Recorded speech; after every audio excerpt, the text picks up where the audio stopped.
सबा जैसे ही घर से बाहर निकली तो उसने देखा कि उनके पड़ोस में रहने वाली एक औरत उसे उंगली के इशारे से हवस के साथ अपने घर के अंदर मजे करने के लिए उसे बुला रही है। सबा सोचने लगी, आखिर ये औरत इतनी गिरी हुई क्यों है और वो मुझे क्या करने के लिए अपने घर में बुला रही है? जरूर ये मेरे साथ रंगरलियां मनाना चाहती है। आखिर इनको शर्म है या नहीं? सबा फौरन तेजी से बाजार की तरफ चली गई। अगले दिन सबा घर के बाहर झाड़ू लगाने आई तो वो औरत फौरन गेट पर आकर खड़ी हो गई और वो सबा को एक नजर देखने लगी। सबा जब बाहर झाड़ू लगा रही थी तो वो औरत उनकी तरफ देखकर अपने होठों को दांतों तले दबाकर उसे मुसलसल देख रही थी। सबा को उस पर बड़ा गुस्सा आ रहा था। जब उस औरत का सोहर काम से घर आया तो सबा फौरन उसका रास्ता रोककर उनको कहने लगी कि भाई साहब, क्या आप अपनी बीवी को खुश नहीं करते हो क्या? जब मैं घर से बाहर निकलती हूँ तो रोज आपकी बीवी मुझ पर गंदी निगाह से घूर घूर कर देखती है। आप उसे समझाए कि वो मेरे साथ ऐसा ना करे। मैं एक नेक लड़की हूँ। उस औरत का सोहर सबा को बिना कुछ कहे वहां से अपने घर चला गया। अगले दिन सबा अपने घर से बाहर निकली तो उसने देखा कि वो लड़की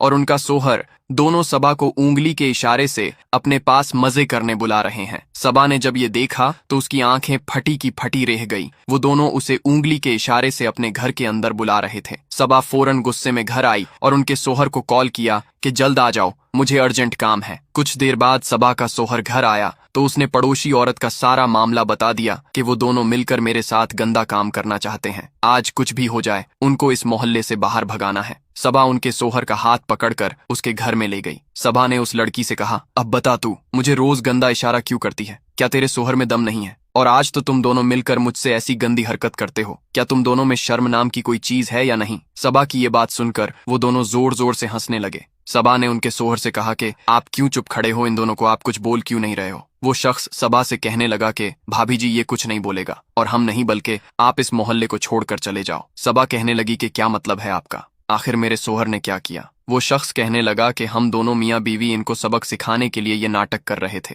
जब मेरी बीवी घर के बाहर झाड़ू लगाने आती है तो आपका सोहर रोज मेरी बीवी को गंदी नजर से देखता है और रोज मेरी बीवी को गंदा इशारा करके अपनी जाल में फंसाने की कोशिश करता है। भाभी जी, जब आपका सोहर ऐसी हरकत करता होगा तो हमें कितनी तकलीफ होती होंगी। ये सब सुनते ही सबा का सोहर सबा से माफी मांगने लगा कि मुझसे गलती हो गई, अब मैं कोई ऐसा काम नहीं करूंगा, मुझे माफ कर दो। सबा ने सोहर को एक थप्पड़ मारते हुए कहा कि क्या मैं तुम्हारी हाजत पूरी नहीं करती थी कि तुम्हें दूसरी औरत की जरूरत पड़ी? मुझे ये पता नहीं था कि तुम में इतनी हवस भरी हुई है। तुम जैसे घटिया इंसान के साथ मैं अब कभी रहना नहीं चाहती हूँ। सबा ने उन दोनों से माफी मांगी और अपने सोहर से कहा कि मैं तुमसे अभी के अभी तलाक लेती हूँ, अब मेरे घर में नहीं आना। आज से तेरा और मेरा रिश्ता खत्म। सबा गुस्से में अपने घर चली गई। दोस्तों, उन दोनों पड़ोसियों ने सबा के साथ जो कुछ किया वो सही था या गलत, हमें कमेंट्स में जरूर बताएं।